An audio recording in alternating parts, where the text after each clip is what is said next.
On today's show, the Dallas Mavericks started the season 4-0. They're 6-6 since then. I've got some things I'm concerned about. Reggie's got some things he's concerned about. Why are the Mavericks losing the minutes with Luka Doncic on the court? We'll talk about that and more in today's Locked On Mavs. I'm Luka Doncic, and this is Locked On Sportsbook. Mavericks, NBA champions. It's good, and the Mavericks have won the game. If you don't believe, you shouldn't be here. Loyalty never fades away. And welcome. You are locked on to the Dallas Mavericks. My name is Nick Angstadt, media member and NBA channel manager for the Locked On Podcast Network, your team every day. Thanks for being part of the show and making Locked On Mavs your first listen today, where the best way you can help us grow the show is to listen every day and to comment anything below. Let me know in the comment section, what's one thing you're concerned about? One. Don't list a bunch of, just give me one thing you're concerned about in the comment section below. Today's episode is brought to you by Prize Picks, the easiest and most exciting way to play daily fantasy sports. Go to prizepicks.com/LockedOnNBA. Use the code LockedOnNBA, all lowercase, LockedOnNBA, for a first deposit match up to $100. And joining me from 105.3 The Fan, what you got for me, Reggie Adetula? I'm losing it. I only ate 2 plates on Thanksgiving. Oh. And yeah, I used to eat 3, 4. I think in the prime, how many plates? Yeah, like 3 or 4 on Thanksgiving Day, and then we run it back the next day. I'm getting old, and it's not about restraint. I can't do it. I tried. Yeah, but I feel like we used to eat Thanksgiving a little earlier. Like we would start at like 1 or something, which is early for some people. But like if mom was ready with stuff at 1, you'd eat the rest of the day. And so like, I don't know, I'd have like 6 or 7 plates throughout the day because you're just eating like the whole day throughout. That's right. Yeah, and now I'm like, all of that was in consideration. We started about 1 or 2, and I got 2 plates in. Wow! So you just ate 2 normal ass meals and a significant sleep. So and the nap in. Wow, that's right. So wow. I'm just old now. I'm okay. He's washed. With it. I've come to terms with it. Oh my gosh. Reggie may be washed. The Mavericks are not quite yet. They're not there yet. But there are some things that we're concerned about. The last 12 games for the Mavericks, they're 6-6. So they're about a 2-plater, right? They're about a 2-plater team. They're not eating it all in front of them, but they're getting some things done. And so Reggie and I are going to do this thing that Isaac and I used to do a lot, where we're each going to share 3 things we're concerned about. We haven't talked to each other about what the things are, and so we're just going to go back and forth and share it. And if some of them are the same, then we're very, very concerned about these things if we both agree on them. Let's start with this one. Currently, right now, entire season considered, the Dallas Mavericks are losing the minutes when Luka Doncic is on the court. When he is playing, the Mavericks right now are a minus 0.3 net rating. So they're just barely getting outscored with Luka on the court. Wait, hold on. You said with Luka off the court? Luka on the court. I don't understand what you're saying. Wait, okay. The Luka minutes, not the non-Luka minutes. The ones when Luka is on the court. So Luka Doncic is playing and everyone else there's 4 other players with him. And then when Luka sits, so it's about 1,200 possessions, which is a lot. That's like 12 full games basically at this point. When Luka's on the court, it's about 117 offensive rating, 117 defensive rating. They're scoring and allowing about 117 points per 100 possessions. Okay. That's a pretty good offense. That's a bad defense, which is where they are right now. And so I'm concerned about this. Luka is an amazing player. The Mavericks right now, though, are losing the minutes when he's on the court. The starting 5 is losing about 3 points per 100 possessions. Their offense just hasn't really gotten out of the gate yet. The starting 5 of Luka, Kyrie, Derrick Jones Jr., Grant Williams, and Derek Lively, they're only at about 109 offensive rating, which is just like, that's just not good enough, especially with Luka and Kyrie both on the floor. Like that group just hasn't really worked out offensively. And so I'm concerned about these minutes.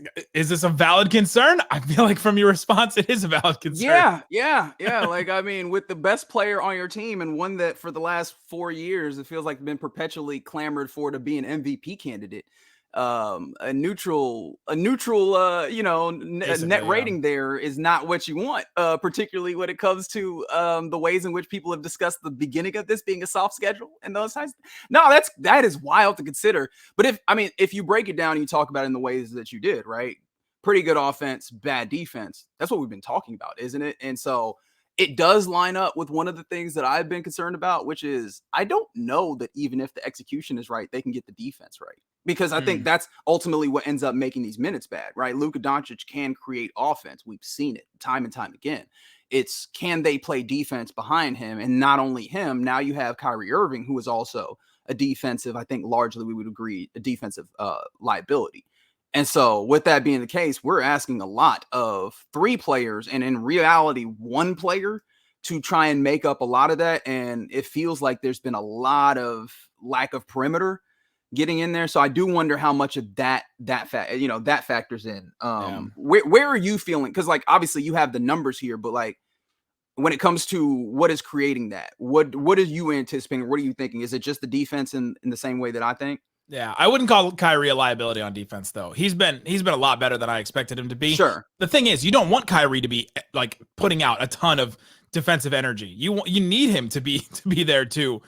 To fulfill the offense when Luka is off the court. The problem is right now, the offense is not good enough for how bad the Mavericks are defensively with Luka on the court and whoever else is with him. Mm-hmm.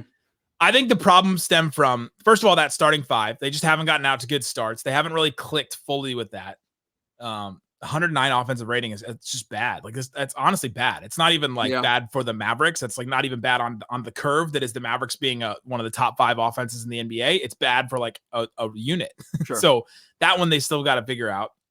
And then, like when Luka is on and Kyrie is off, that number goes all the way down to 114. Like they're worse. And so there's something about the Luka offense. There's nobody else. It doesn't feel like anyone else is really stepping up in that.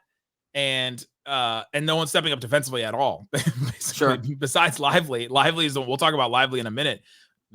Another one of my concerns a little bit. Yeah. Later. But the Mavericks, right? They have to be a really good offense. And if they're not being an excellent, like really, really good top 5 level offense with Luka on the court, which they're not fully right now, I've got concerns. I've got a lot of concerns about that. The Mavericks are not winning the minutes with Luka on the court right now. You can point to a number of things, right? To go back to your question, like why is this?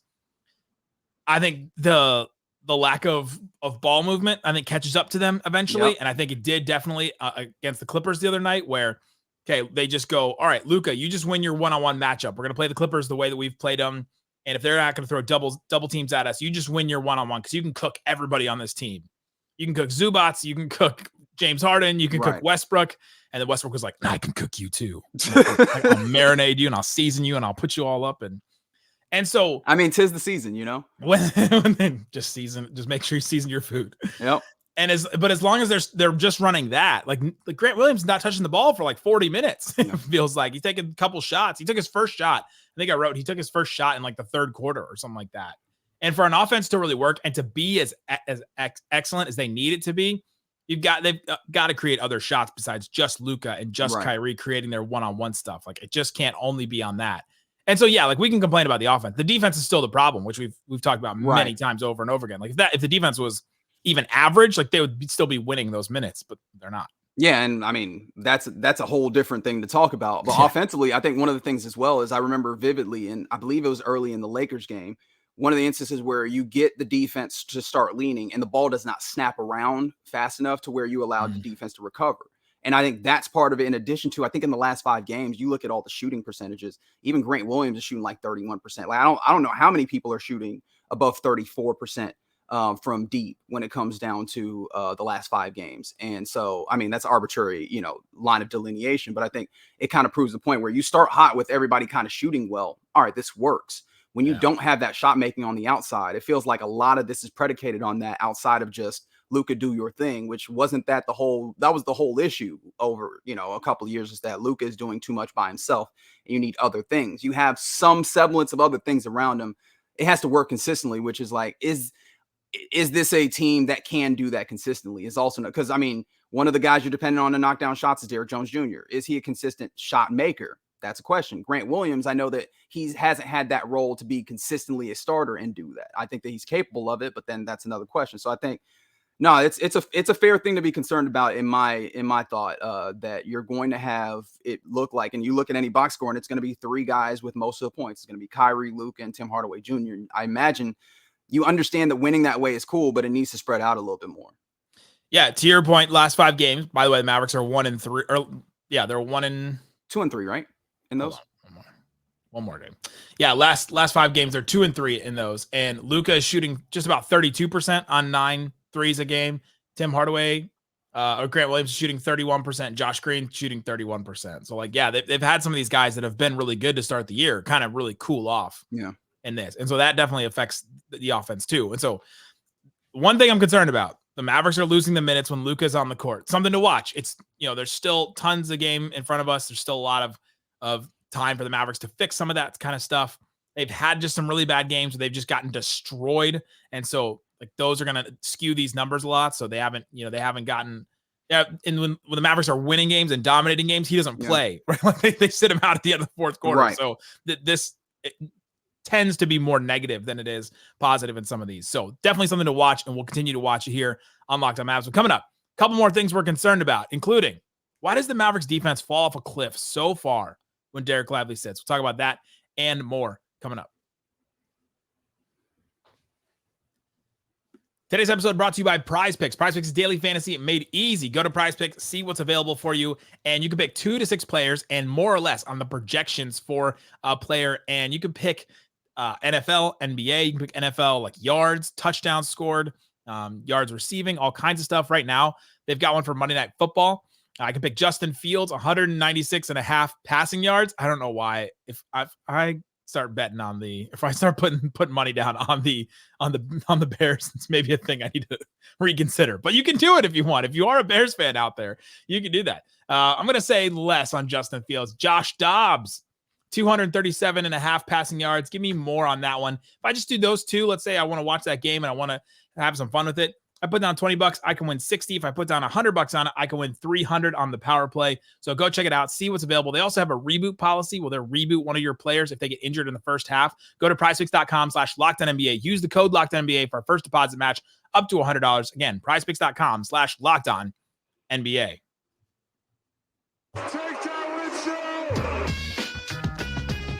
Thanks, everybody, for hanging out with us on Locked On Mavs, being part of the show, part of the Raccoon Squad, listening every day. If you want to support us, get text alerts and ask me questions, get texts on Mavs rumors, watch film with me, and more. Subscribe to the subtext. Click the link in the description or text the number on the screen or in the description.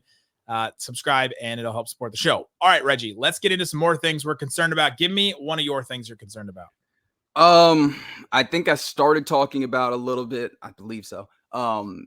One of the things that's tough for me is I think that you talked about the Luka on minutes. I was thinking a little bit about the Luka off minutes when it comes to Kyrie Irving leading the show.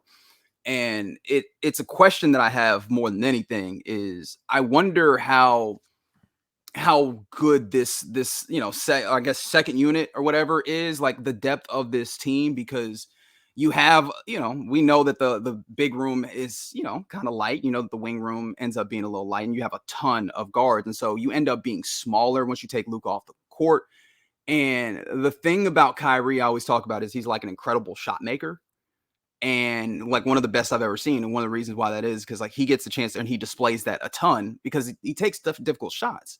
And so one thing it feels like is he ends up not getting as much like creation for others, and you end up seeing a lot of difficult shots being taken, right? And so like even him getting downhill, it seems like he's often, once he gets close to the hoop, he's still shooting over somebody or something.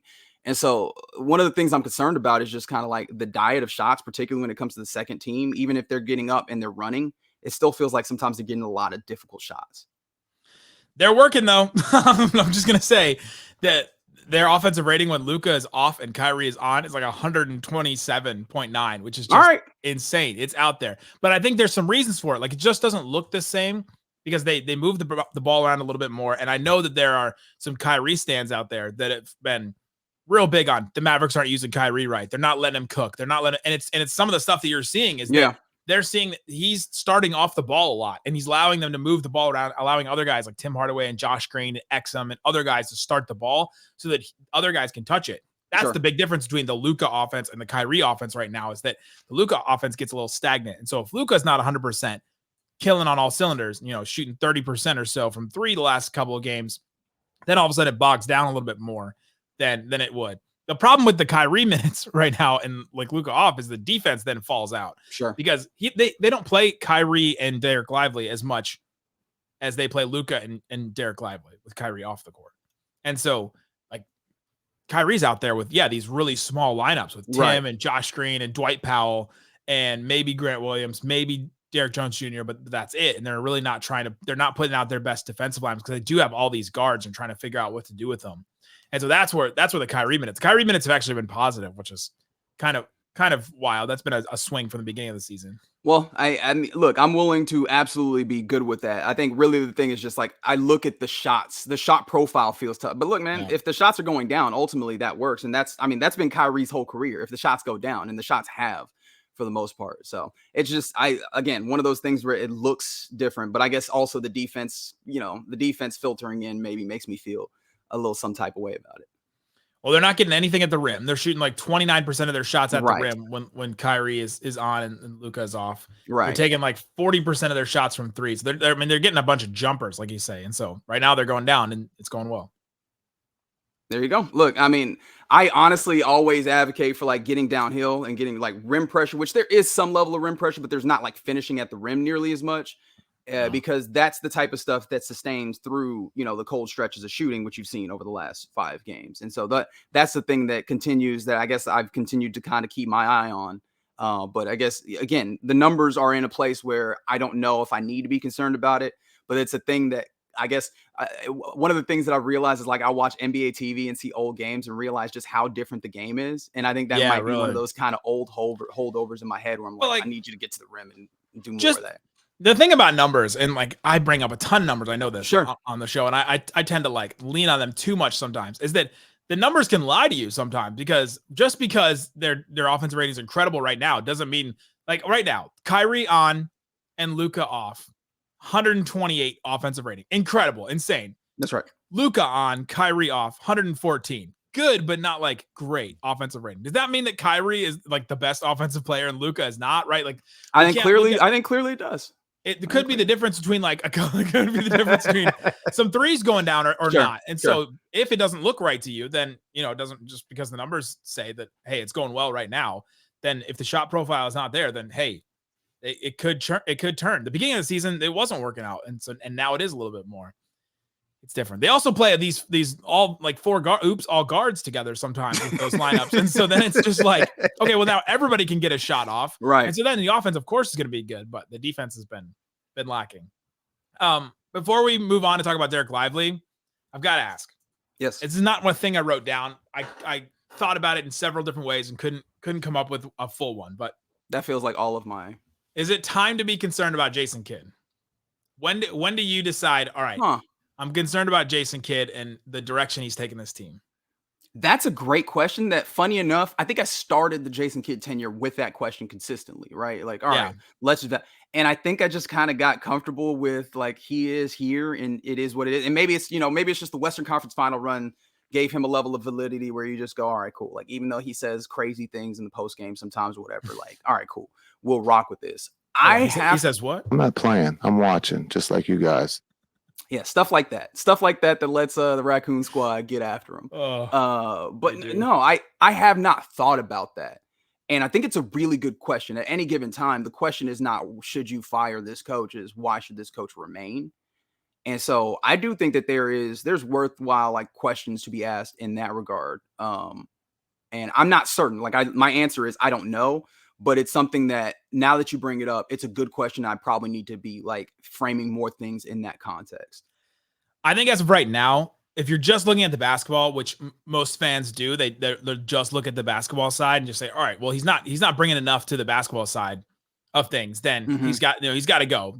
Fire Jason Kidd quotes are all over our YouTube comments and our subtext line and like everything. They're all over the place. Of course, they've been since the beginning. And with every coach that's ever existed in sports ever, I'm sure that of course the McCarthy quote, like fire McCarthy, was coming forever, and then this year they're probably quieter. Right? You're hired to be fired in sports, man. Absolutely, especially as a coach. The thing about Jason Kidd though is it's not as simple as the X's and O's. He's got a little bit more. He's not just a coach they brought in as, all right, run the X's and O's, be out there. He's more on the level of like level of involvement. I'll say that as like a Popovich or a Spoelstra of like hey, you're part of this now. Dirk like brought you in basically and like checked off your name. And guess who else checked off? Luka and Kyrie. And to keep those guys happy is something that not everybody can do. If you want to get the best X's and O's guys out there, like bring in Mark Daigneault from the Thunder. I think he's doing an incredible job with the Thunder right now. The X's and O's, I think, are better than what Jason Kidd's bringing right now because that team plays better and harder and all that. Is Mark Daigneault going to come in and be able to, like, make sure Luka and Kyrie are both, like, good and all that and, like, earn the respect from them? He's like 38 years old. He's like, or Will Hardy or whoever. Name anybody out there. I think that's the thing that Jason Kidd and the gravitas of who Jason Kidd is means a little bit more. And so I give him a little bit more leeway for that, even if sometimes the basketball side of it, where I don't know if he's challenged to play in like 10 games. Like, I don't know. And I think Grant Williams got really frustrated about it the other night in the Clippers game too. If some of that stuff frustrates me. Yeah. I mean, the human element is a portion of coaching that I think we frequently, leave underappreciated. And no, that is a huge part, like the star ego management. And I don't mean that in a negative way, but like, yeah, there's a certain level of ego that's going to come with being a star in this league. Yeah. And ultimately in the NBA in particular, where there's such a small locker room, managing that portion of it is a large part of it. And he seems to have that down. He seems to have the respect of those dudes as far as I can tell and as far as reporting goes. So no, you're right. That is a large part of it. And while you've seen some level of success, again, going back to that Western Conference run, you've seen the ways in which the guys seem bought in. That is worth giving to him in an affirmative manner, especially when you consider, like, I don't think any of us still look at this roster and go, okay, no, you're clearly, blowing this roster. This roster is kind of doing what it looks like this roster is supposed to do. So I don't know that there's like huge evidences of neglect per se. And I don't know if that's like the standard that it should be, but all things considered, 12 games in or however many games in, I keep saying 12 as if like it's going to stay 12 forever. However many games in, I don't feel like I need to raise that question just yet, but I am going to keep that more in the front of mind as I look through the Mavs going forward. 12 is the age that I am when you said blowing the roster, and I couldn't. That's right. I couldn't keep it going. That's fair. He was doing what to the roster? Not gonna make that joke. We're just gonna keep going. We're professionals. Brand safe over here on Locked On. Coming up, why does the defense fall off the cliff without Derek Lively? It's bad. I'll talk about that and more coming up. Today's episode brought to you by FanDuel. FanDuel Sportsbook has you covered with all kinds of props and odds going into the in the NBA season and the NFL season as it continues to rage on. Check out right now NBA championship odds. Celtics #1 plus 370. Nuggets plus 440. They're second. Bucks plus 440. I don't think I would put the Bucks on the same level as the Nuggets right now, but you can get the same odds for them right now. Suns plus 650. Sixers plus 1500. Warriors plus 1700, and then your Dallas Mavericks plus 2100, tied with the Lakers, also at plus 2100. So you can get those odds right now. If you think the Mavericks are going to win the title, if you're one of those fans, it's like, stop talking so bad about my team. They're going to win the title this year. Put your money where your mouth is, right there. FanDuel.com. And right now, you can put down $5 on any money line. And if you win, you get $150 in bonus bets. That's a guarantee right there. $150 in bonus bets with any winning $5 money line bet. Go to FanDuel.com/LockedOn as the NFL season continues on. FanDuel, official partner of the NFL. Explain yourself. Sorry. All right, Reggie, let's talk about some more things we're concerned about. I've been teasing this one for a while. I'm concerned. I'm concerned about this. The Mavs defense falls off a cliff without Derek Lively. Tomorrow on the show, bringing in Rafael Barlow. He's coming back to do his victory lap because he was the one on Derek Lively back almost 1 full year ago. I think I had him on the show, and he's told me about Derek Lively. I had no idea who he was because I don't watch any college basketball. And I was like, all right, by the sounds of this guy, I'm in. And he's been everything that Rafael said he was going to be. So he's going to come on and talk about him and his season so far. But with Derek Lively on the court, the Mavericks have a 114 defensive rating, which is average, 50 percentile, literally right in the middle, like average defense. That is amazing for this Dallas Mavericks team. Take it. Amazing to be average.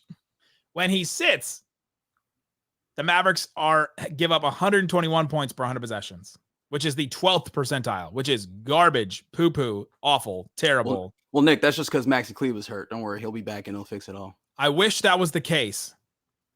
The defense falls off so much with Derek Lively. Is this something that you're concerned about? And do you think this is something that's fixable? 1,000% concerned about this. Is it fixable? I don't believe so. Like, I think I've gotten to the place where I'm like, oh, I don't know that this is one that you're going to fix, even with just like an amount of effort. Is it? I mean, you can make it better for certain. I don't know if you can like all the way remedy it. Because again, I think this one goes back to like the roster construction. Yes. I think a lot of times people consider defense, and because like, you know, you play basketball. I played basketball in high school, middle school, whatever. Like in those rungs of basketball, yeah, sure. Defense is very much just like an effort proposition. You get to these levels of basketball and defense, like there is a talent proposition, like an athleticism and those types of things that also go in with the effort. And the tough part about it is like you are lacking in those ways. It's one of the things that we all knew. And so having that backline defender in Derek Lively is huge, but it constantly calls to mind. And, you know, you can have your, you know, concerns about this comparison in very many different ways. I get it. To the Utah Jazz, particularly in the year where the Mavericks did them all the way dirty. And you can remember that series where Rudy Gobert is like, he's got all the bona fides that he needs as a defensive player in this league.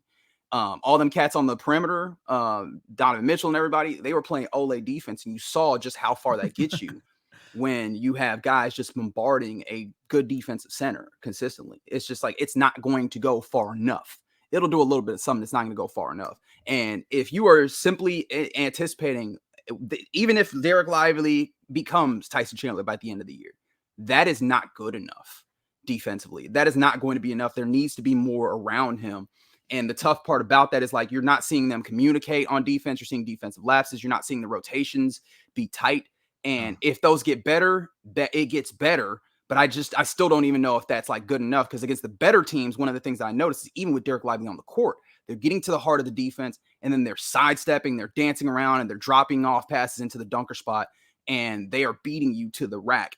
And they're tearing apart the heart of your defense. And that is something that is like, I cannot deal with, and I don't know exactly how you fix that. Yeah, you fix it by getting another backup center. Yeah. Because I think at this point, Dwight has not played well enough. Maxey, he's been out, but he didn't play well enough. And then I don't think Richaun Holmes is going to get there. We'll see. I'd like to still give him some more time, but I don't think he'll get to the point where he'll fix the defense or even necessarily help the defense really. Yeah, Richaun Holmes seems to just have like more veteran savvy. He's just got longer arms than Dwight Powell. Honestly, the difference between the two, I think. He gets more rebounds, gets to more shots, and so I'm like, okay, well, let's try him. But I think if they want to fix this, they've got to either add a really good defensive wing. Yeah, that's hard to do. Everybody wants one of those.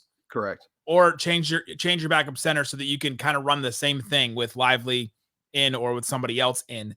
The Maxey at 5 was supposed to be all right, we're going to go small and then we'll run a bunch of like 5 out and do all this. Instead, they decided to run it from the beginning, and those lineups just got crushed and just didn't do enough offensively either. And so that hasn't really worked. Dwight Powell has just not been as good as he's been in the past. And that is a sentence that many Mavs fans would disagree with. Like, he's never been good. That's probably what they would say.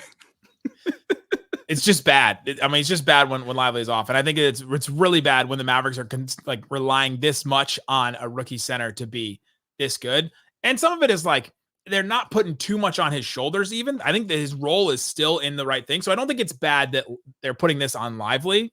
Like, I don't think it's bad on him as a player. I think it's bad for the team because it's like we saw the other night when he misses a game, that just takes them out of a lot of the things that they want to do. And like, he seems like a tough kid. Like, he seems like the development, and he's going to come along, right? The problem is not that he is not capable. It's that he's early in the development curve.